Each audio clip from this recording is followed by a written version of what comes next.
Entre 1939 et 1945, 70 millions de personnes perdirent la vie sur des fronts qui s'étendaient des steppes soviétiques aux îles du Pacifique, du désert d'Afrique du Nord au bocage de Normandie. Dans ce contexte de destruction industrialisée où des armées modernes s'affrontaient avec des chars, des avions et de l'artillerie à longue portée, apparut une dimension parallèle et beaucoup plus silencieuse de la guerre des pièges. Les pièges explosifs, également appelés booby traps dans la terminologie anglo-saxonne ou Sprengfallen en allemand, représentèrent l'un des éléments les plus psychologiquement dévastateurs du conflit. Il ne s'agissait pas seulement de tuer ou de blesser des soldats, il s'agissait de semer la terreur, de transformer chaque objet quotidien en une menace potentielle, de faire de l'avancée de l'ennemi un cauchemar de paranoïa constante. Un soldat qui avance sous le feu de l'artillerie connaît son ennemi et peut localiser son origine, répondre par son propre feu ou chercher un abri. Un soldat qui doit se méfier d'un crayon, d'une boîte de nourriture, d'une bicyclette abandonnée ou même du cadavre de son propre camarade tombé, agit dans un état d'épuisement mental qu'aucune arme conventionnelle ne peut reproduire de la même manière. Les pièges de la Seconde Guerre mondiale furent le produit d'ingénierie militaire sophistiquée et aussi d'improvisation brutale née du terrain. Certains furent conçus dans des laboratoires d'armement par des ingénieurs titulaires de diplômes universitaires et d'années de recherche derrière chaque mécanisme. D'autres furent imaginés par des soldats expérimentés qui comprenaient la psychologie de l'ennemi mieux que n'importe quel manuel militaire. Tous eurent en commun une efficacité impitoyable, la capacité d'opérer en l'absence de celui qui les avait placés, et le pouvoir de générer un effet multiplicateur sur la peur qu'aucun chiffre de perte directe ne peut saisir pleinement. Pour comprendre l'ampleur de ce qui suit, il est nécessaire de comprendre le contexte dans lequel ces pièges existèrent. La Seconde Guerre mondiale fut le premier conflit au cours duquel la guerre des pièges devint une discipline militaire systématisée, avec des doctrines nationales codifiées, une fabrication industrielle de composants standardisés et une formation spécifique de spécialistes dans toutes les grandes armées. Avant 1939, les pièges militaires constituaient une tactique marginale, principalement associée aux opérations de guérilla et au sabotage de l'arrière. Entre 1939 et 1945, ils devinrent un élément intégral de la guerre conventionnelle, présent sur tous les fronts, dans tous les climats, en milieux urbains et ruraux, sous l'eau, dans les airs et sous terre. Ce qui distingue également ces pièges de leur utilisation dans des conflits antérieurs et postérieurs est l'échelle industrielle de leur production et de leur déploiement. Les détonateurs du système ZZ allemand, par exemple, furent fabriqués en série dans des usines industrielles et distribués aux unités du génie de la même manière que les grenades ou les balles, dans des caisses étiquetées avec des instructions d'utilisation, des spécifications techniques et des quantités standardisées par mission. Cette industrialisation modifia la nature même du piège. Il cessa d'être un élément artisanal et occasionnel pour devenir un composant calculable et planifiable de la tactique militaire. La sélection qui suit parcourt les 10 exemples les plus significatifs, complexes et létaux de pièges militaires du conflit couvrant tous les principaux théâtres d'opération. Le front occidental européen, le front oriental, l'Afrique du Nord et le Pacifique. Les cas ont été sélectionnés non seulement pour leur capacité à causer des dommages physiques, mais aussi pour le degré d'ingéniosité technique impliqué, l'impact qu'ils eurent sur le développement des opérations militaires, l'ampleur de leur mise en œuvre et l'effet psychologique qu'ils exercèrent sur ceux qui devaient y faire face. 1. Le système allemand Z-Zunder sur le front occidental. Pendant la retraite allemande sur le front occidental, particulièrement à partir de l'été 1944, lorsque la Wehrmacht commença à céder du terrain de manière continue après le débarquement allié en Normandie, les ingénieurs militaires allemands développèrent et perfectionnèrent un système de pièges qui fut désigné par les Alliés comme le système ZZ, d'après les initiales de 2 mécanismes de détonation fondamentaux, le Zugzünder, détonateur à traction, et le Druckzünder, détonateur à pression. Le principe de fonctionnement de ces systèmes n'était pas nouveau dans l'histoire militaire. Ils avaient déjà été utilisés sous des formes rudimentaires pendant la Première Guerre mondiale. Mais la Seconde Guerre mondiale porta leur mise en œuvre à une échelle industrielle et à un niveau de sophistication technique qui modifia qualitativement leur impact sur les opérations. Ce qui était auparavant artisanal devint un processus standardisé, avec des composants interchangeables produits en usine et distribués aux unités du génie avec des manuels d'instruction spécifiques. Le détonateur à traction fonctionnait au moyen d'une goupille métallique en acier trempé qui bloquait le percuteur d'un détonateur hautement sensible. Lorsqu'un câble, un fil de nylon ou un fil métallique relié à un objet manipulé était tendu, la goupille se retirait et le percuteur frappait le détonateur, déclenchant la chaîne d'explosion qui activait la charge principale. Le processus complet, depuis la tension du câble jusqu'à la détonation finale, durait moins d'un dixième de seconde, un délai impossible à anticiper avec les temps de réaction humains. Le détonateur à pression fonctionnait selon un mécanisme similaire mais activé par le poids exercé sur une surface, qu'il s'agisse du sol, d'une planche de bois ou de toute plateforme de support. Ce qui rendit ces systèmes qualitativement différents des mines conventionnelles fut la combinaison systématique de multiples mécanismes en un même point, ce que les ingénieurs alliés appelèrent un piège en couche ou système échelonné. Les ingénieurs du pionnier bataillon, branche du génie de combat de la Wehrmacht, commencèrent à placer des pièges selon des séquences calculées. Sous une mine anti-char visible et apparemment désamorcée, ils plaçaient une seconde mine antipersonnelle reliée à un détonateur à pression différentielle, de sorte que toute tentative de retirer la première déclenchait la seconde. Sous cette seconde mine, ils plaçaient parfois une troisième, retardée par un mécanisme temporel conçu pour exploser entre 30 et 90 secondes plus tard, un intervalle destiné à atteindre les secouristes qui accouraient vers le blessé de la seconde explosion. Cette technique fut documentée de manière exhaustive par les équipes de renseignement alliées. Le manuel de campagne FM 20-32 de l'armée américaine, mis à jour en 1944, consacrait des sections entières aux méthodes de neutralisation de ces systèmes et la formation des équipes de désamorçage devint une spécialité à haut risque et à haute priorité au sein des forces alliées. Les Royal Engineers britanniques développèrent des procédures de neutralisation qui commençait toujours par une exploration visuelle à une distance minimale de 5 mètres à l'aide de miroirs angulés et de lampes à faible consommation, avant tout contact manuel ou à l'aide d'outils. La ville d'Aix-la-Chapelle, première ville allemande capturée par les Alliés en octobre 1944, constitua un exemple paradigmatique du déploiement massif du système Z2Z. Les ingénieurs allemands avaient disposé de plusieurs semaines pour préparer les défenses, et profitèrent de ce temps pour transformer pratiquement chaque bâtiment en piège potentiel. Les portes d'hôpitaux, les tiroirs de bureaux dans les administrations, les toilettes dans les gares, les escaliers en bois dans les habitations, les vitrines de commerce, tous contenaient une variante du système.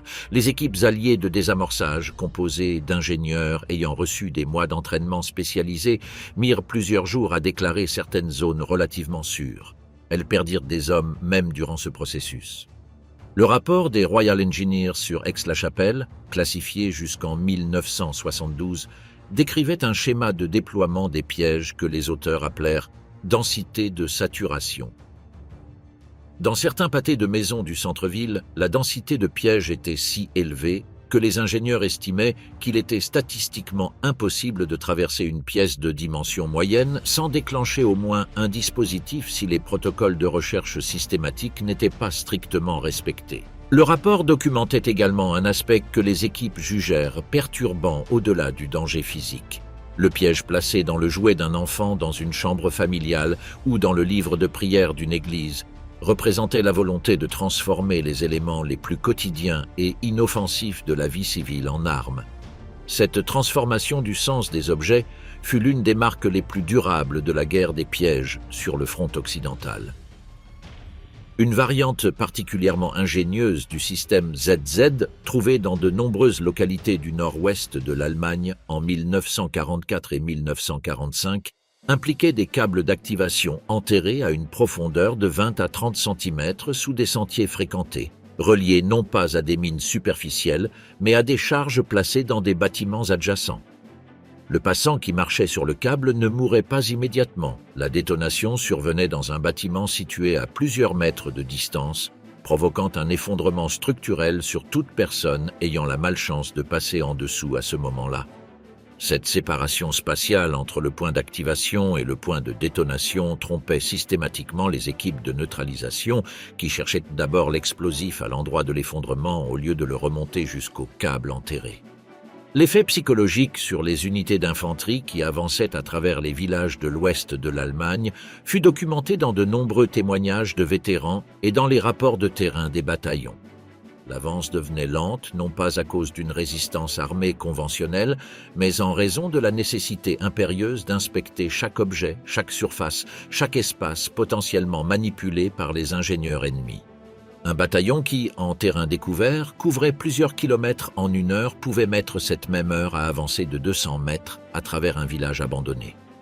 Et cette progression lente, prudente, épuisante, minute après minute, était exactement l'effet que les ingénieurs du pionnier bataillon avaient conçu lorsqu'ils avaient placé, un par un, chaque dispositif du système ZZ dans une Allemagne qui cédait du terrain. 2. Bleistiftmine, le piège du crayon. Parmi les pièges les plus petits, sophistiqués et psychologiquement perturbants de la guerre se trouve le Bleistiftmine, dont la traduction littérale est « mine-crayon ». Ce dispositif, développé dans les ateliers de l'Abwehr, le service de renseignement militaire allemand, encapsulait tout le concept de l'arme déguisée sous sa forme la plus raffinée et compacte. Le mécanisme de base consistait en un tube métallique fin en aluminium ou en laiton, d'un diamètre et d'une longueur approximativement équivalents à ceux d'un crayon de bureau standard, entre 15 et 18 cm de long pour 1 cm de diamètre extérieur. Il était généralement peint en noir, brun foncé ou gris afin d'imiter différents types d'instruments d'écriture ou de petits outils. À l'intérieur, divisé en 2 chambres séparées par une membrane de cellulose, il contenait 2 composants. La première chambre contenait un acide corrosif, généralement de l'acide chlorhydrique dilué à différentes concentrations. La seconde contenait un câble d'acier d'une épaisseur spécifique et calibré, maintenu sous tension par un ressort comprimé, dont l'autre extrémité était reliée au percuteur d'un détonateur de haute sensibilité connecté à la charge principale. Lorsque la membrane de cellulose se dissolvait sous l'action de l'acide, celui-ci accédait à la seconde chambre et commençait à attaquer le câble d'acier. La vitesse de corrosion, et donc le temps de retard avant la détonation, dépendait de 2 variables contrôlables lors de la fabrication, l'épaisseur du câble et la concentration de l'acide. Dans les versions documentées par le renseignement allié, les retards standards étaient de 10 minutes, 30 minutes, 4 heures et 12 heures. Cela signifiait que le dispositif pouvait être placé et que l'opérateur pouvait se trouver très loin du lieu avant la détonation, un élément essentiel pour les saboteurs. Le SOE, Special Operations Executive britannique, captura plusieurs exemplaires de ces dispositifs dans différents théâtres d'opération à partir de 1942 et réalisa des analyses techniques approfondies qui furent classées dans les archives du MI6 jusqu'aux années 1980. Leurs propres techniciens, en particulier ceux qui travaillaient à la station de recherche de The Firs à Aston House, développèrent leur propre variante du principe de retard acido-corrosif que le SOE distribua ensuite à ses réseaux d'agents dans l'Europe occupée sous la désignation codée L-Pil Delay. L'OSS américaine, prédécesseur de la CIA, incorpora des dispositifs temporisés basés sur le même principe dans son catalogue d'armes clandestines sous les noms de code Stinger et Cassidy. La polyvalence du Bleistiftmine constituait son principal avantage tactique. Il pouvait être intégré comme composant de détonation à n'importe quelle quantité d'explosifs. Un seul Bleistiftmine avec un retard de 4 heures, placé à côté de 4 kg de plastique C2, qui était l'explosif standard du sabotage allemand à l'époque, pouvait détruire une voie ferrée, un pont de taille moyenne ou la structure de support d'un dépôt de carburant, tandis que l'agent qui l'avait placé se trouvait déjà à des dizaines de kilomètres de distance et entouré de témoins qui établiraient un alibi parfait. Sur le front du Pacifique, l'équivalent japonais était le dispositif de retard Type 99, similaire dans son concept, mais doté d'un mécanisme de retard différent, basé sur la dissolution d'une pastille composée d'un mélange de matériaux solubles dans l'eau ambiante ou dans celle de la charge. Les ingénieurs japonais l'utilisèrent largement dans les îles Philippines lors de la retraite des forces impériales face à l'avance américaine en 1944 et 1945, principalement pour la destruction retardée d'infrastructures portuaires et de communication. Le Bleistift Mine eut également une utilisation particulièrement sombre durant les derniers mois de la guerre en Europe, entre janvier et mai 1945. Des unités des SS et du SD, le service de sécurité du parti nazi, placèrent ces dispositifs dans des archives, des registres, des bâtiments administratifs et des entrepôts de documentation dans des villes sur le point d'être capturées par les Alliés, avec l'objectif explicite de tuer ou de blesser les équipes d'enquête sur les crimes de guerre que les Alliés avaient déjà annoncé publiquement qu'ils déploieraient. Plusieurs cas de ce type, avec des victimes parmi le personnel des équipes alliées de renseignement et de documentation, furent présentés comme preuve lors des procès de Nuremberg. 3. Le système souterrain d'Iwo Jima. La bataille d'Iwo Jima, livrée entre le 19 février et le 26 mars 1945, est gravée dans l'histoire militaire américaine comme l'un des affrontements les plus sanglants du théâtre du Pacifique. Durant ces 36 jours de combat sur une île volcanique d'à peine 21 km², les Marines américains subirent 6 821 morts et plus de 19 000 blessés, face à une garnison japonaise d'environ 22 000 hommes sous le commandement du général Tadamichi Kuribayashi. Ce fut la seule bataille du Pacifique où les pertes américaines dépassèrent celles des Japonais.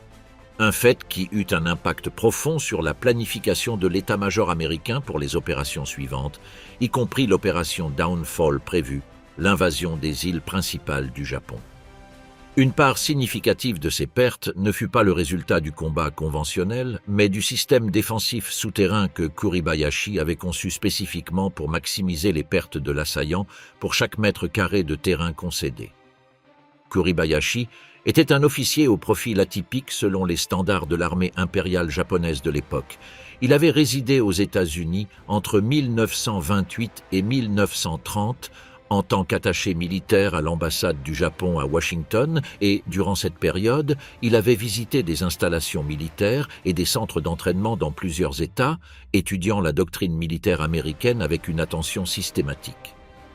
Il comprenait qu'une défense conventionnelle sur les plages de débarquement serait inutile face à la puissance écrasante du soutien naval et aérien américain, et que les bombardements précédant le débarquement détruiraient toute position défensive superficielle.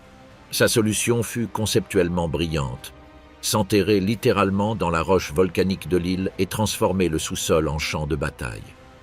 Le résultat fut un système de plus de 1500 chambres souterraines reliées par environ 18 km de tunnels creusés dans la roche basaltique, à des profondeurs comprises entre 9 et 27 mètres sous la surface. La température dans les niveaux les plus profonds du système dépassait 60 degrés Celsius en raison de la chaleur géothermique volcanique, des conditions dans lesquelles les défenseurs japonais vécurent et combattirent pendant des semaines. Les hôpitaux, dépôts de munitions, cuisines et postes de communication se trouvaient tous sous terre. À l'intérieur de ce labyrinthe, les ingénieurs du 232e régiment de construction et du 26e bataillon de chars mirent en place un programme de pièges intégré à l'architecture du système. Les puits de tireurs étaient construits avec des couvercles en bois peints de la même couleur que le sol volcanique noir de l'île, dotés de charnières dissimulées permettant de les ouvrir, de tirer une rafale, puis de les refermer en moins de 3 secondes. Les bunkers que les Marines avaient attaqués avec des lance-flammes et qu'ils croyaient neutralisés pouvaient être réactivés depuis l'intérieur du système de tunnels en quelques minutes. Ils possédaient des accès secondaires que les Marines ne pouvaient pas détecter depuis la surface. Les mines antipersonnel japonaises, type 93 et type 99, distribués selon des schémas irréguliers spécifiquement conçus pour tromper les détecteurs de métaux SCR 625 de l'époque, étaient combinés avec des charges de démolition enterrées dans des positions que la psychologie du combat indiquait que les marines auraient tendance à rechercher comme couverture naturelle. Les bords des cratères d'artillerie, les dépressions du terrain volcanique et les espaces entre les formations rocheuses. Quiconque cherchait refuge dans ces positions déclenchait les charges. Un système particulièrement brutal, documenté en détail dans les rapports d'après-campagne du 5e corps amphibie, était celui des mines en chaîne. Il consistait en des charges enterrées à intervalles réguliers, reliées entre elles par des câbles souterrains de transmission de pression, de sorte que la détonation de la première mine transmettait une impulsion mécanique aux mines adjacentes qui explosaient en séquence avec des retards compris entre 1 et 3 secondes. L'effet était une chaîne d'explosions se déplaçant dans la direction naturelle de fuite, poursuivant ceux qui tentaient de s'éloigner de la première détonation. Les analyses des pertes effectuées après la bataille indiquèrent que plusieurs dizaines de marines furent tués ou grièvement blessés dans ce type de séquence. Les équipes de déminage du corps des marines découvrirent en outre qu'une proportion significative des mines japonaises à Iwo Jima contenait une quantité minimale de métal. Leurs enveloppes étaient faites de bambou pressé, de céramique cuite ou de bois durci. Ces mines, constituées de matériaux non métalliques, étaient totalement invisibles pour les détecteurs électromagnétiques standards et devaient être localisées par sondage manuel à l'aide de tiges en bois, un processus qui ralentissait l'avancée à moins de 10 mètres par heure dans certaines zones et qui maintenait les démineurs exposés pendant de longues périodes au feu de tireurs d'élite positionnés sur les hauteurs du mont Suribachi et du complexe de Motoyama. 4. La buque-mine, le piège du livre. La buque-mine, la mine-livre, représente peut-être l'exemple le plus emblématique de la convergence entre la conception industrielle de l'armement et la psychologie de guerre. Contrairement aux mines conventionnelles, qui opéraient en terrain ouvert ou sous des surfaces de passage, ce dispositif était conçu pour agir dans des espaces intérieurs, spécifiquement dans des bibliothèques, des bureaux, des cabinets, des sièges administratifs et tout environnement où les soldats ennemis avaient des probabilités de rechercher des matériaux à valeur informative, propagandiste ou technique. Le dispositif, fabriqué dans des ateliers sous la supervision de l'OKW, le commandement suprême des forces armées allemandes, consistait en un faux volume de dimensions standard. Son extérieur reproduisait avec une grande fidélité l'apparence d'un livre réel. Couverture en carton, cuir ou tissu, dos imprimé avec titre, auteur et marque éditoriale. Les titres étaient plausibles dans le contexte où le dispositif devait être déployé. Ouvrages de référence techniques militaires, dictionnaires, atlas, manuels de procédure administrative. Dans les cas documentés en France et en Belgique, certains exemplaires étaient imprimés avec des titres en français afin de maximiser la vraisemblance dans les installations occupées. L'intérieur du livre contenait entre 150 et 200 grammes de pentrite, équivalent au PETN anglo-saxon, un explosif à haute densité énergétique relié à un détonateur à pression différentielle situé dans la zone du dos. Le mécanisme de détonation était extraordinairement élégant dans sa simplicité. Le livre était conçu pour être placé horizontalement sur son dos, comme un livre appuyé sur le côté sur une étagère. Dans cette position, le mécanisme de détonation était au repos, car le poids interne de l'explosif n'exerçait aucune pression sur le percuteur. Au moment où quelqu'un prenait le livre pour l'examiner et le réorientait vers sa position verticale naturelle, le déplacement du poids interne activait le mécanisme, et la détonation se produisait alors que l'objet se trouvait dans les mains du porteur. La géométrie de la détonation dans les mains était spécifiquement choisie pour maximiser la gravité des blessures. Contrairement à une mine qui explose au sol et dont l'énergie se disperse vers le haut, la buque-mine explosait à hauteur de poitrine ou de visage, dans la zone de plus grande vulnérabilité du corps humain. Avec 150 à 200 grammes de pentrite à cette distance, les résultats étaient systématiquement mortels ou provoquaient des amputations des membres supérieurs et de graves traumatismes crânio-faciaux. Des documents récupérés par les équipes de contre-espionnage du 12e groupe d'armées américain au cours des années 1944 et 1945 indiquaient que les buque-mines furent déployés principalement dans 2 contextes opérationnels distincts. Le premier concernait des institutions de caractère culturel, bibliothèques universitaires, archives municipales, musées et sièges d'organismes administratifs. Le second, quantitativement plus fréquent, concernait des installations militaires et des quartiers administratifs que les Allemands évacuaient, en sachant qu'ils seraient immédiatement occupés et systématiquement fouillés par des unités alliées à la recherche de documents de valeur pour le renseignement. Des détonations de ce type furent documentées en Belgique, en France et aux Pays-Bas durant les mois de la retraite allemande de l'automne 1944. Le schéma répété consistant à trouver des livres portant des titres techniques militaires ou des documents administratifs oubliés dans des installations récemment abandonnées conduisit les équipes alliées à adopter des protocoles stricts interdisant à tout personnel non spécialisé dans la lutte contre les engins explosifs improvisés de toucher aux matériaux trouvés dans d'anciennes installations allemandes. Une variante du même concept, la Kistenbombe ou bombe-caisse, utilisait des caisses en bois d'apparence scellées et apparemment remplies de matériaux de valeur, qu'il s'agisse de nourriture, de munitions, d'équipements techniques ou de documents, avec le même mécanisme de détonation activé par l'ouverture du couvercle au moyen de tout mécanisme de levier. Ces variantes furent particulièrement fréquentes sur le théâtre nord-africain durant la retraite de l'Africa Corse en 1943, et plusieurs officiers du renseignement allié moururent en tentant de récupérer des documents dans des installations allemandes évacuées en Tunisie. Une troisième variante, la Tischmine ou bombe-table, utilisait le même principe mais intégré dans du mobilier de bureau. Tiroir de bureau doté d'un faux fond contenant la charge et le mécanisme, activé lorsqu'on tirait le tiroir vers l'extérieur.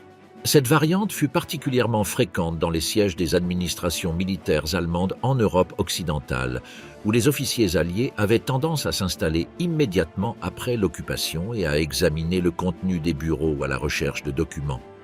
L'ensemble des variantes du concept « objet quotidien comme arme » que représentent le Buchmine, la Kistenbombe et la Tischmine, produisit un effet de paranoïa tactique d'intérieur que les rapports de terrain alliés documentent de manière répétée. Des soldats entraînés à combattre en terrain ouvert développaient, dans des environnements urbains et des installations abandonnées, une méfiance paralysante envers tout objet, indépendamment de son apparence. Cet état était fonctionnel pour la survie immédiate mais coûteux sur le plan opérationnel. Il ralentissait la collecte de renseignements, empêchait l'établissement rapide de quartiers généraux et consommait du temps et de l'énergie mentale dans chaque installation occupée. 5. Les démolitions radiocommandées de Kiev. Lorsque la Wehrmacht lança l'opération Barbarossa en juin 1941, les armées soviétiques s'effondrèrent au cours des premières semaines avec une rapidité et une ampleur de destruction qui semblèrent confirmer les prévisions allemandes d'une campagne courte. Mais tandis que le front avançait vers l'Est, les ingénieurs de l'Armée rouge et les agents du NK5D exécutaient dans les villes abandonnées un programme de destruction et de piégeage conçu par le colonel Ilya Starinov, considéré comme le plus grand expert en démolition et sabotage de l'histoire militaire soviétique. Starinov avait développé ces techniques pendant la guerre civile espagnole, où il opéra comme conseiller technique pour les forces républicaines et dirigea personnellement de nombreuses opérations de démolition d'infrastructures ferroviaires, de ponts et de voies d'approvisionnement. De retour en Union soviétique, il avait passé les années précédant la guerre à codifier ses connaissances dans des manuels de démolition qui devinrent par la suite la doctrine opérationnelle du NK5D et de l'Armée rouge. Lorsque Barbarossa commença, Starinov était chargé de préparer les villes soviétiques afin de les transformer en pièges pour les occupants. L'exemple le plus documenté et d'une ampleur historique majeure fut Kiev, capitale de l'Ukraine, capturée par les forces du groupe d'armée sud le 19 septembre 1941. Le 24 septembre, une série d'explosions débuta au cœur du centre historique et se poursuivit pendant plusieurs jours, détruisant finalement la majeure partie du Kreschatyk, l'avenue principale, ainsi que des dizaines de bâtiments dans le centre administratif et commercial de la ville. Les estimations allemandes des victimes parmi les soldats et le personnel civil de l'occupation variaient entre plusieurs centaines et plus d'un millier, bien qu'elles n'aient jamais été définitivement confirmées par aucune source.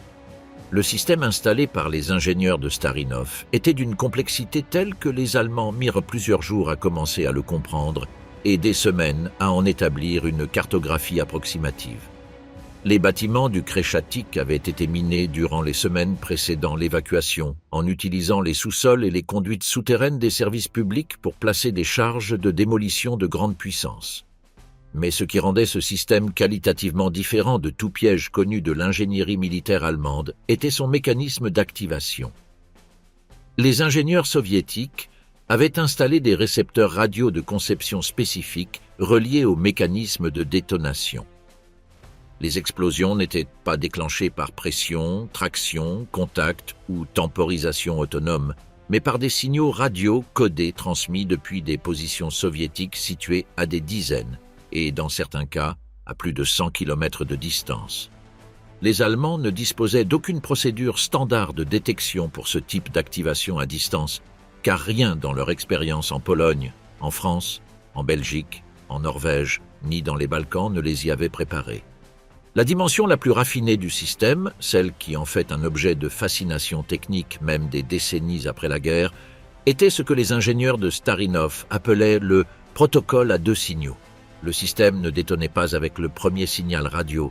Le premier signal plaçait simplement le récepteur en mode d'alerte, ce qui, en termes mécaniques, signifiait qu'une dernière retenue électrique dans le circuit du percuteur était supprimée, laissant le système prêt à détonner mais sans le faire.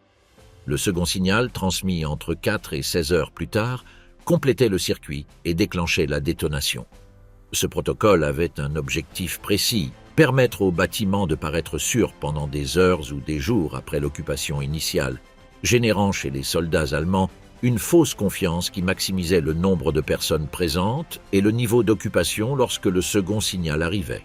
L'hôtel Continental, transformé par les SS en quartier général provisoire du Sonderkommando 4A, fut détruit avec tous ses occupants présents au moment de la détonation, plusieurs jours après que les Allemands l'avaient inspecté et déclaré sûr. Le théâtre d'opéra de Kiev, l'hôtel Deutschen, le siège provisoire de la Feldgendarmerie et au moins 30 autres bâtiments du centre-ville furent détruits dans les jours suivants par le même système. Les techniques de Starinov, codifiées dans le manuel Démolition tactique d'installations urbaines, qui circula parmi les unités de sabotage de l'armée rouge à partir de 1942, devinrent une doctrine standard pour la préparation des villes soviétiques menacées par l'avance allemande et furent appliquées avec des variantes à Kharkov, Smolensk, Minsk et dans de nombreuses autres villes plus petites tout au long du front oriental. Starinov lui-même survécut à la guerre et vécut jusqu'à l'âge de 100 ans, mourant en 2000. Ses mémoires, publiées en Union soviétique dans les années 1970 sous le titre « Notes d'un saboteur », constituent une source primaire d'une valeur extraordinaire sur les opérations de démolition soviétiques. Il y décrit avec une précision clinique les principes qui guidèrent la conception du système de Kiev et les innovations techniques qu'il introduisit dans la doctrine de démolition radiocommandée. Le livre fut partiellement classifié lors de sa première édition et ne fut publié dans sa version complète qu'après la dissolution de l'Union soviétique.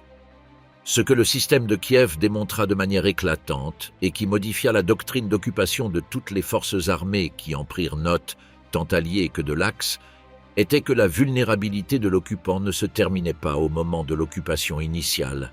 Un territoire conquis pouvait rester un champ de bataille pendant des jours ou des semaines après la fin de tout combat conventionnel, grâce à des systèmes d'activation différés que l'occupant ne pouvait neutraliser parce qu'il ne pouvait pas les détecter.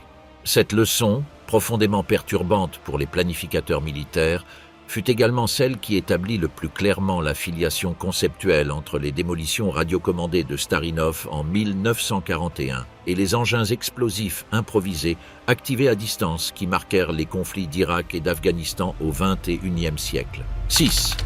Les pièges utilisant des cadavres dans le Pacifique.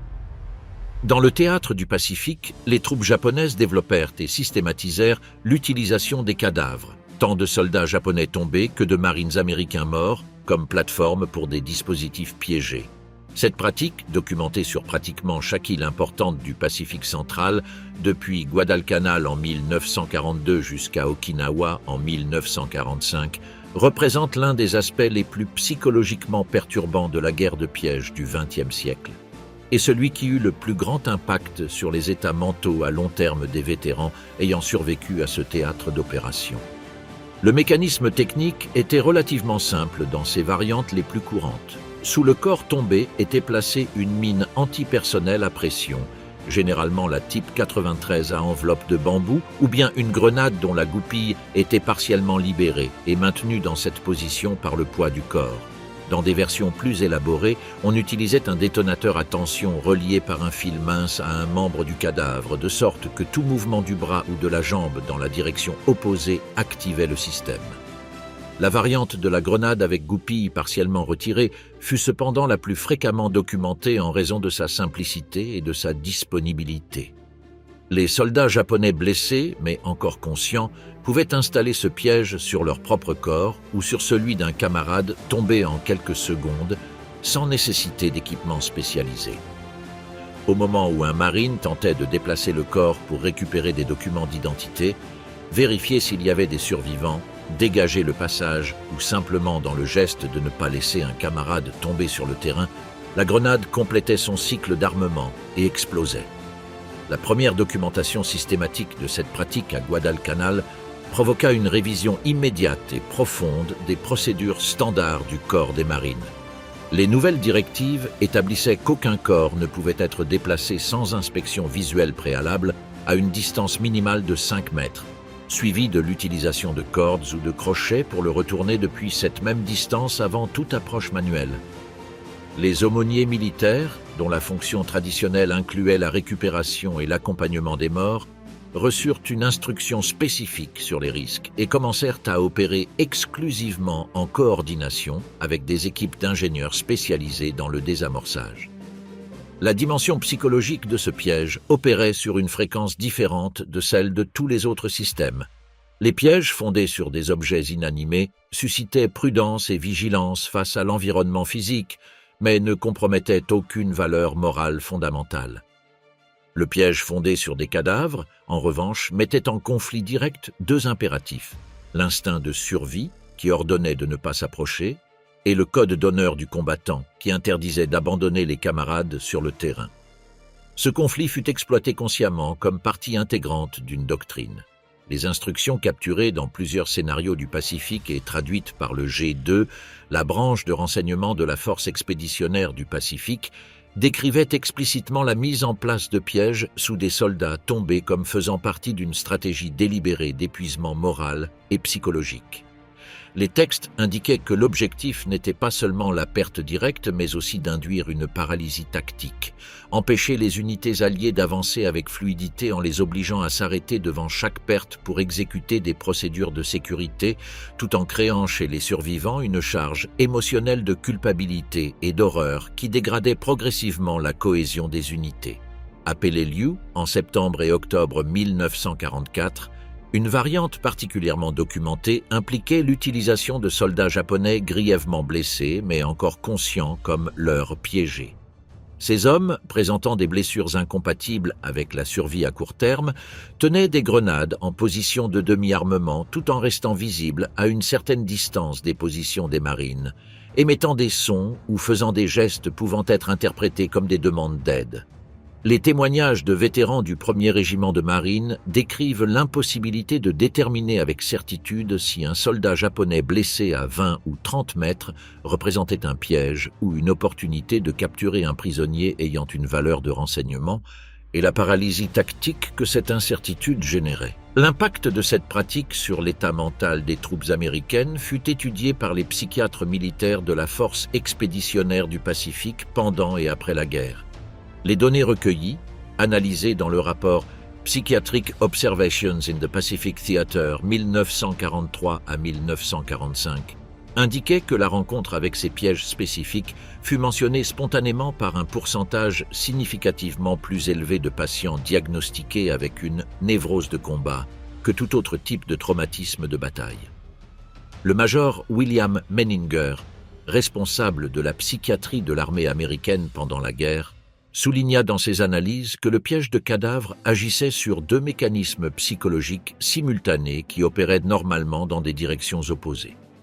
Le premier était l'instinct d'auto-préservation, qui dans un contexte de combat générait vigilance et distance face aux menaces. Le second était le lien d'appartenance au groupe, qui dans des unités de combat bien entraînées générait un puissant impératif de ne pas abandonner les camarades tombés. Le piège de cadavre plaçait ces deux impulsions en conflit direct, et la résolution de ce conflit, indépendamment de la décision prise par le soldat, générait une charge psychologique résiduelle qui, dans de nombreux cas, se manifestait par des symptômes persistants de culpabilité, d'hypervigilance ou d'anxiété dissociative. Le corps des marines introduisit à partir de 1943 un élément d'entraînement spécifique sur ce conflit dans les programmes de préparation pour le Pacifique. L'instruction reconnaissait explicitement la réalité émotionnelle du dilemme et enseignait aux marines à résoudre la tension non pas en niant l'impulsion de récupérer leurs camarades, mais en la canalisant à travers le protocole de sécurité. La récupération était possible, mais seulement après vérification à distance. Cette approche, combinant entraînement technique et reconnaissance de la dimension émotionnelle du combat, fut considérée par les psychiatres militaires comme l'un des protocoles de santé mentale préventive les plus efficaces du conflit. 7. Le système échelonné de la ligne Siegfried. La ligne Siegfried, ou Westwall dans la nomenclature allemande, était la ceinture défensive construite entre 1936 et 1939 le long de la frontière occidentale de l'Allemagne, composée de plus de 18 000 bunkers, positions d'artillerie et obstacles en béton distribués sur une bande d'une profondeur comprise entre 35 et 100 km. Lorsque les armées alliées commencèrent à la pénétrer en septembre 1944, les ingénieurs militaires de l'Oberwest avaient eu des semaines pour la transformer en le système défensif le plus densément piégé du front occidental. Ce qui différenciait les pièges de la ligne Siegfried des systèmes mis en œuvre dans les villes et villages était l'intégration systématique et planifiée de manière centralisée. Il ne s'agissait pas de pièges improvisés par des unités en retraite, mais d'un système conçu par l'état-major de l'Oberwest, avec l'objectif stratégique de maximiser les pertes alliées pendant ce que les planificateurs appelaient la défense élastique en profondeur. Cette doctrine impliquait de céder du terrain de manière contrôlée, mais que chaque mètre abandonné coûte à l'attaquant une quantité disproportionnée de ressources humaines et matérielles. Les bunkers de la ligne Siegfried, qui semblaient abandonnés, contenaient des systèmes de démolition multiples organisés en séquences logiques, reproduisant la succession d'actions qu'une équipe de neutralisation adopterait. L'entrée principale était bloquée par des débris de béton et des gravats apparents, mais l'espace d'accès réel était libre, suggérant qu'il avait déjà été nettoyé par une unité précédente. Cette porte d'accès réel contenait un premier détonateur à traction relié au cadre de la porte. Celui qui désactivait ce premier piège trouvait l'intérieur du bunker apparemment vide et sûr. Cependant, les murs en béton avaient été percés depuis l'intérieur lors de la construction et contenaient des charges de démolition encastrées, reliées soit à un détonateur à retard réglé pour s'activer entre 20 et 40 minutes après l'entrée, soit à un second système de traction lié à des objets apparemment innocents à l'intérieur du bunker.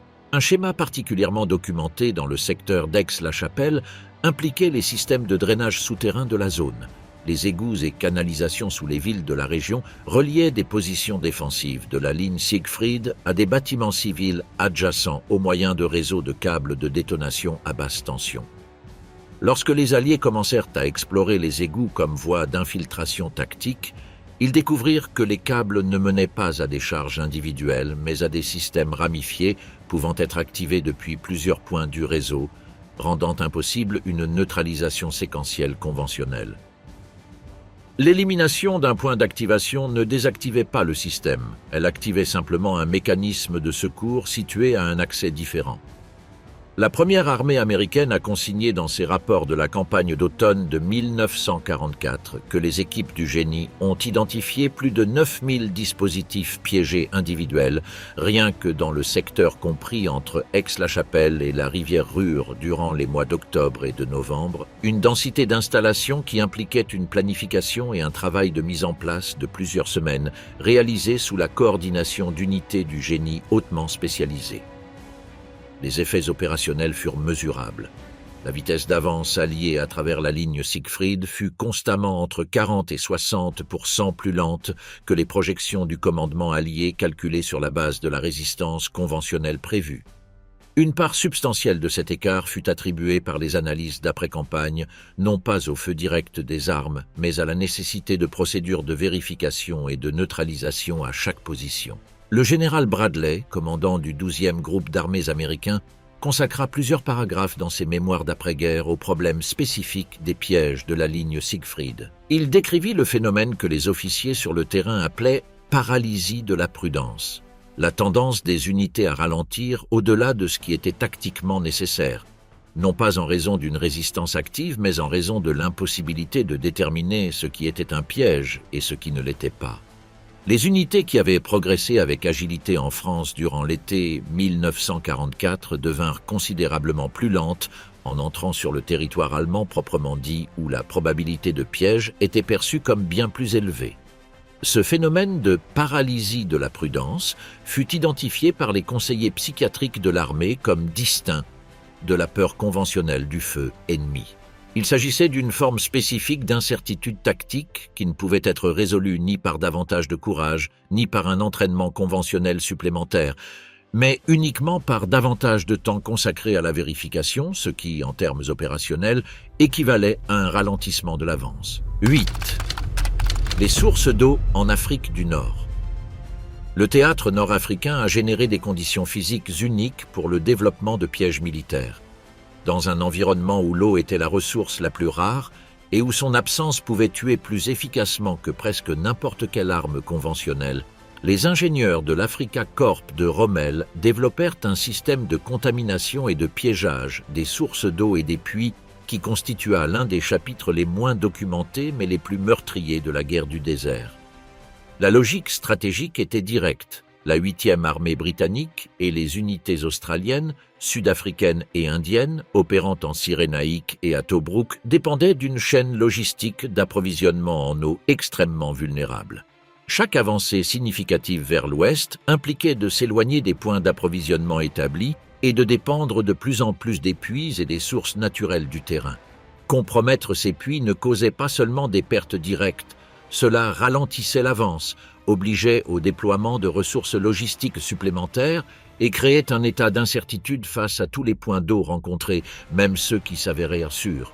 Le système de contamination de base était techniquement simple, mais aux effets dévastateurs. Les puits situés dans les zones de retraite étaient traités avec de petites quantités d'huile moteur ou de carburant diesel. Juste assez pour que l'eau ait l'odeur et l'aspect d'une eau légèrement trouble mais consommable, tout en provoquant une déshydratation et un empoisonnement gastro-intestinal grave chez ceux qui en consommaient en quantité.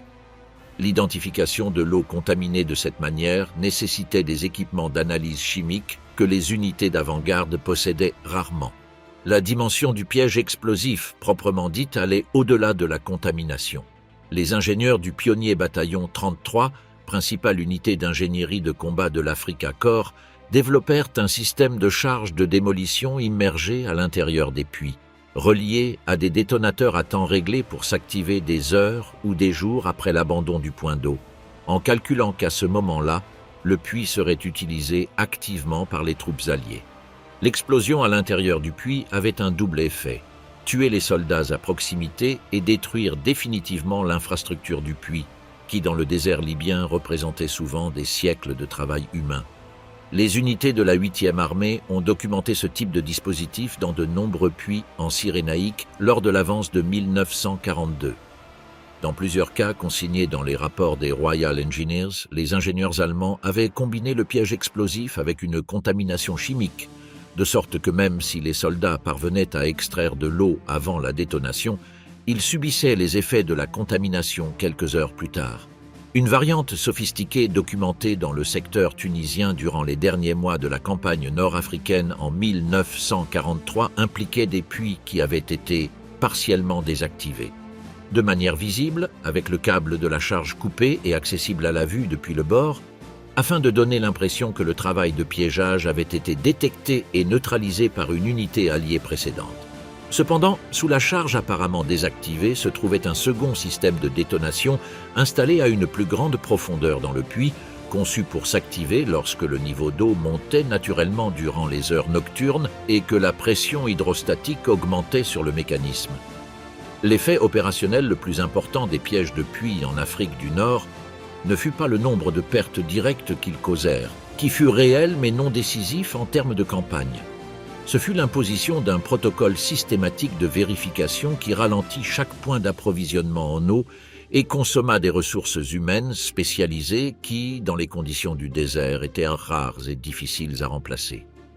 La 8e armée établit en juillet 1942 une unité spécialisée appelée Field Water Survey Section, dont la fonction exclusive était d'examiner chaque source d'eau dans la zone d'opération avant d'autoriser son utilisation. Cette unité, composée d'ingénieurs des mines, de chimistes de terrain et de spécialistes des explosifs, devint un goulet d'étranglement logistique lors des moments d'avance rapide. Les colonnes de véhicules s'arrêtaient pendant des heures en attendant l'autorisation d'utiliser un puits qui pouvait s'avérer totalement sûr ou complètement détruit. En termes de planification logistique, Cette incertitude imposée fut l'un des héritages opérationnels les plus durables des pièges à eau de l'Africa Corps. Les leçons apprises en Afrique du Nord concernant la vulnérabilité des points d'eau influencèrent directement la doctrine alliée dans les théâtres ultérieurs. En Italie, en 1943 et 1944, les équipes du génie de la 5e armée américaine et de la 8e armée britannique commençaient chaque avancée en partant du principe que tous les puits et sources dans la zone évacuée par les Allemands étaient compromis jusqu'à preuve du contraire, une présomption que les données ultérieures d'analyse de terrain confirmèrent comme correcte dans un pourcentage suffisamment élevé pour justifier le protocole. 9. La destruction de Varsovie. La destruction de Varsovie à l'automne et à l'hiver 1944 constitue l'un des épisodes de destruction urbaine délibérés les mieux documentés de la Seconde Guerre mondiale. Après l'échec de l'insurrection de Varsovie, lancée par l'armée de l'intérieur polonaise le 1er août 1944 et écrasée par les forces allemandes le 2 octobre après 63 jours de combats urbains brutaux, les SS reçurent l'ordre direct de Himmler de détruire la ville systématiquement, bâtiment par bâtiment, bloc par bloc. Dans ce processus de démolition planifié, les ingénieurs allemands transformèrent les ruines de Varsovie en le plus grand piège urbain documenté de la Seconde Guerre mondiale. Le Sturmbannführer Józef Barzelewski, qui supervisa les opérations de démolition, consigna dans ses rapports au Reichsführer les méthodes utilisées pour maximiser les dégâts aux structures. Les bâtiments n'étaient pas simplement démolis, ils étaient préparés pour s'effondrer de manière spécifique, conçus pour maximiser les pertes parmi ceux qui tenteraient d'enlever les décombres, de chercher des survivants ou d'utiliser les structures restantes comme point d'appui. Les murs extérieurs des bâtiments à plusieurs étages étaient stratégiquement affaiblis aux principaux points porteurs, tandis que les murs intérieurs étaient renforcés de manière trompeuse, créant une apparence de stabilité structurelle qui se dissipait au moindre poids supplémentaire sur les décombres. Cette technique provoquait des effondrements secondaires lorsque les équipes de secours et les soldats utilisaient les murs comme couverture. L'aspect proprement explosif du système varsovien était encore plus spécifique et délibéré. Les sous-sols des bâtiments, qui constituaient les principaux refuges pour les civils survivant parmi les ruines et pour les combattants de l'armée de l'intérieur poursuivant une résistance résiduelle, furent systématiquement minés avec des charges reliées à des mécanismes à retard calibrés pour exploser entre 24 et 72 heures après leur installation. Les ingénieurs calculaient que, d'ici là, les sous-sols seraient occupés par des civils cherchant les seuls abris souterrains disponibles après la destruction de la surface. Le système fonctionnait selon une logique psychologique en 2 phases.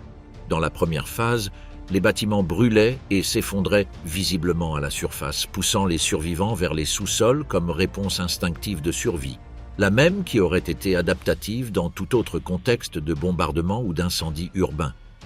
Dans la seconde phase, lorsque les survivants étaient déjà installés dans ce qu'ils croyaient être une sécurité relative sous terre, les mécanismes à retard accomplissaient leur fonction.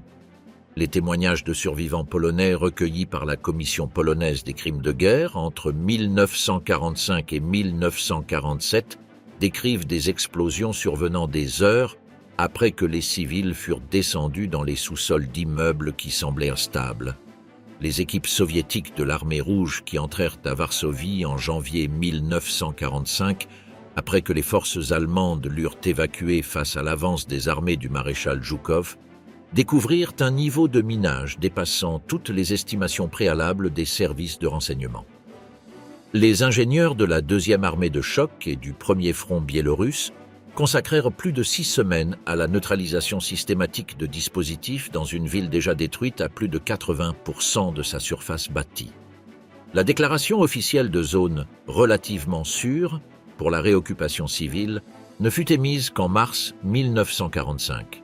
Ce qui place le système de Varsovie dans une catégorie à part dans l'histoire des pièges militaires est que, contrairement à tous les autres systèmes de cette sélection, il fut conçu principalement non pas contre des forces militaires ennemies, mais contre la population civile de la ville, avec l'objectif explicite, documenté dans les ordres d'Himmler d'octobre 1944, que Varsovie et ses habitants disparaissent définitivement de la carte européenne. Les pièges de Varsovie n'étaient pas un composant de la guerre contre les forces armées alliées. Ils constituaient un élément du génocide. 10. Le système de grottes d'Okinawa. La bataille d'Okinawa, menée entre le 1er avril et le 22 juin 1945, fut la plus grande opération amphibie du théâtre du Pacifique et la dernière grande bataille de la guerre avant la reddition japonaise.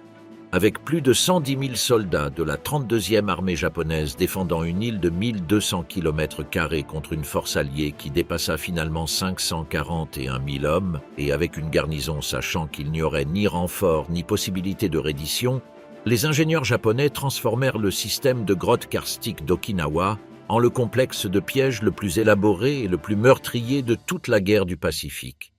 Okinawa était géologiquement différente des îles volcaniques précédentes du Pacifique, telles qu'Iwo-Jima ou Peleliu. Son substrat calcaire, résultat de millions d'années d'accumulation de corail et de roches sédimentaires marines, était naturellement perforé par des centaines de grottes, galeries souterraines et systèmes karstiques de dimensions variées. Les ingénieurs de la 32e armée, sous la direction du colonel du génie Yahara Hiromichi, élargirent, connectèrent et militarisèrent ce système naturel durant les mois précédant le débarquement américain du 1er avril 1945. Le résultat fut un réseau de plus de 60 km de tunnels reliant environ 1600 grottes naturelles ou artificiellement agrandies, réparties sur toute l'île avec une densité particulièrement élevée dans la zone sud, où se déroulèrent les combats les plus intenses. Le système de grottes d'Okinawa fonctionnait selon ce que les officiers du génie du corps des marines appelèrent la tactique de porte tournante. Une grotte qui avait été attaquée avec des lance-flammes M1 ou avec des charges de scellement utilisées par les équipes de nettoyage de la compagnie du génie et que les marines considéraient comme neutralisées, pouvait être réactivée depuis l'intérieur grâce à l'accès par les tunnels connectés. Les défenseurs utilisaient le labyrinthe souterrain pour se redistribuer après chaque attaque.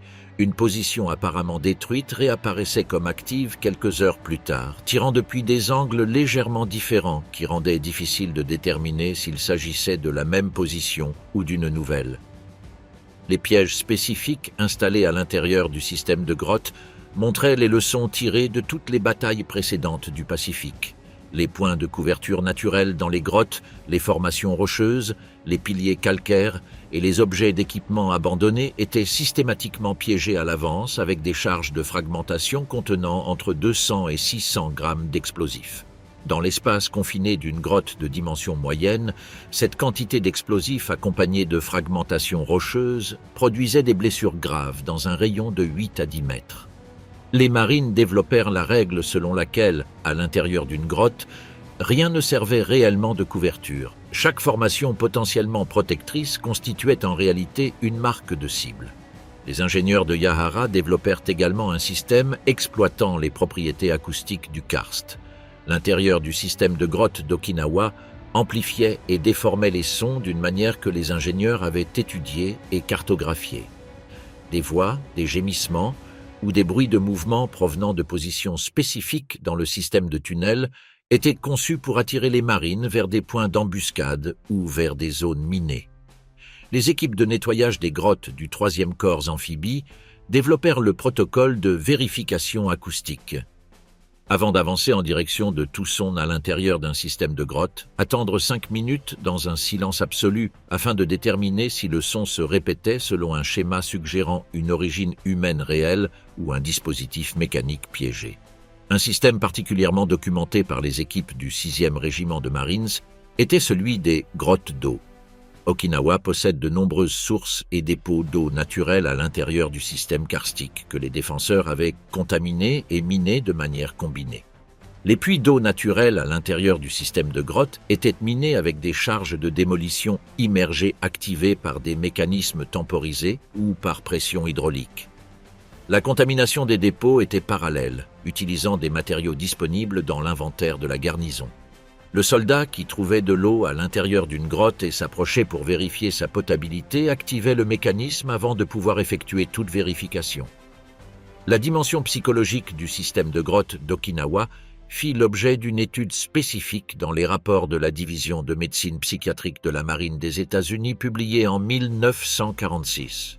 Les auteurs identifièrent dans le système de grotte l'exemple le plus complet d'un environnement de menace omnidirectionnelle. Un espace où le danger pouvait provenir simultanément du sol sous les pieds, des formations latérales, du plafond de la grotte, des sons dans l'obscurité et des corps de soldats tombés. Aucune direction ni aucun objet n'offrait une certitude de sécurité et le maintien prolongé de cet état d'alerte générait une dégradation fonctionnelle observable dans les performances cognitives et physiques des combattants. Les données sur les pertes de la bataille d'Okinawa, analysées par catégorie dans le rapport post-campagne de la 10e armée américaine, attribuent entre 18 et 22% des pertes mortelles américaines au système de grotte dans son ensemble, incluant à la fois le feu d'embuscade depuis des positions camouflées et les systèmes de pièges proprement dits.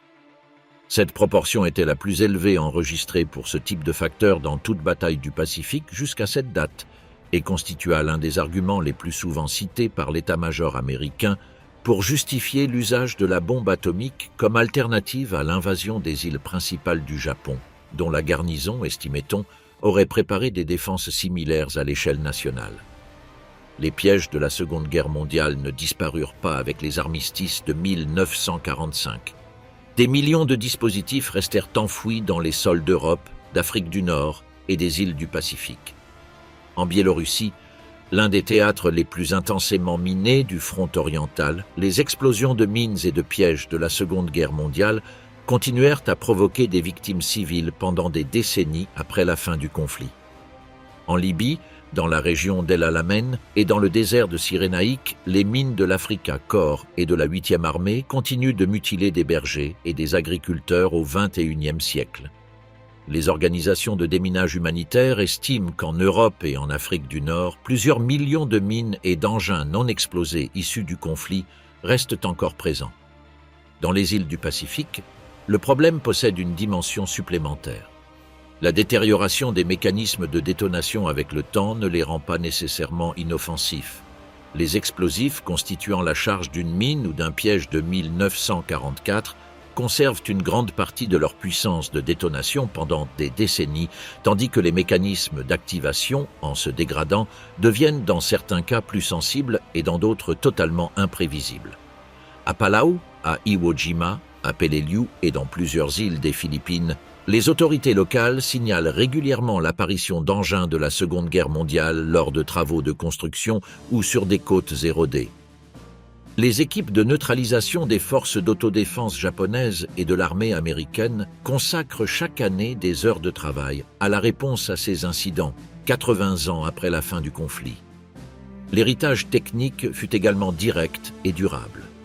Les équipes de renseignement alliées cataloguèrent et analysèrent systématiquement chaque variante de piège découverte pendant la guerre. Les manuels de l'armée américaine et leurs équivalents du Royal Engineers Corps britannique furent révisés et élargis en 1945 et 1946, intégrant toutes les connaissances acquises. Ces manuels devinrent la base de la doctrine des pièges et du déminage dans tous les conflits ultérieurs durant la guerre froide. La Bleistiftmine allemande eut des descendants directs dans les programmes de sabotage de la CIA et du KGB durant les décennies 1950 à 1980.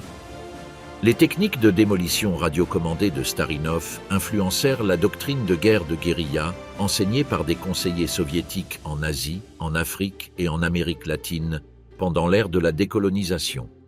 Les principes du champ de mines en couche d'Iwo Jima réapparurent dans les défenses du Viet Cong et de l'armée populaire du Vietnam du Nord durant la guerre du Vietnam, adaptés avec des matériaux locaux mais fondés sur la même logique de confusion des détecteurs et de pièges en échelon. Sur le plan de la neutralisation, la Seconde Guerre mondiale produisit la première génération de spécialistes du déminage en tant que catégorie militaire autonome et reconnue. Avant 1939, le travail de neutralisation des explosifs était une fonction accessoire assignée secondairement aux ingénieurs de combat. Après 1945, chaque armée moderne disposait d'unités spécialisées, de protocoles spécifiques et d'équipements conçus exclusivement pour cette fonction. Le OD, Explosive Ordnance Disposal, en tant que spécialité militaire indépendante dotée de sa propre chaîne de commandement, de ses propres normes d'entraînement et de ses propres insignes d'unité, est en grande partie une création directe des leçons apprises entre 1939 et 1945. La recherche sur la psychologie du soldat exposé systématiquement à des environnements piégés a également laissé un héritage durable. Les études sur l'épuisement mental causé par la menace constante et imprévisible des pièges, initiées par les psychiatres militaires de l'armée américaine pendant la guerre elle-même et systématisées dans les années immédiatement suivantes, constituent des précurseurs directs de la recherche moderne sur le trouble de stress post-traumatique en situation de combat.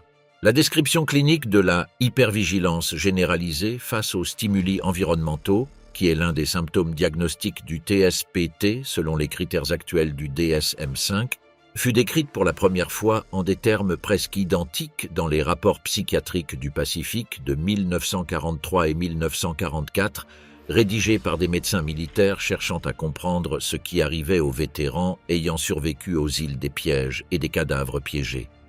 Le lien le plus direct entre les pièges de la Seconde Guerre mondiale et les conflits du XXIe siècle est celui des IED, Improvised Explosive Devices, qui ont défini le caractère des guerres d'Irak et d'Afghanistan pour les forces de la coalition occidentale. Les IED activés par radio, les dispositifs enterrés sous les routes avec des enveloppes non métalliques, les pièges en couche conçus pour atteindre à la fois les soldats et leurs secouristes. Tous ces éléments ont des précédents directs et documentés dans les systèmes décrits dans ce parcours. Les manuels de neutralisation des IED de l'armée américaine du XXIe siècle citent explicitement l'expérience de la Seconde Guerre mondiale comme point de référence doctrinal, établissant une continuité technique et tactique de 80 ans entre les ingénieurs du pionnier bataillon de la Wehrmacht et les artificiers du XXIe siècle. La période comprise entre 1939 et 1945 fut le moment où la guerre des pièges atteignit sa première maturité technique et industrielle. La combinaison de ressources industrielles à grande échelle, la pression du développement dans des conditions de combat réelles et continues, et la coexistence de multiples doctrines militaires nationales en concurrence dans le même espace géographique générèrent une accélération sans précédent dans la complexité, la diversité et l'efficacité de ces systèmes. Ce qui émergea de ce creuset marqua de manière indélébile l'histoire de l'armement, de l'ingénierie militaire et de la compréhension scientifique de l'impact psychologique du combat.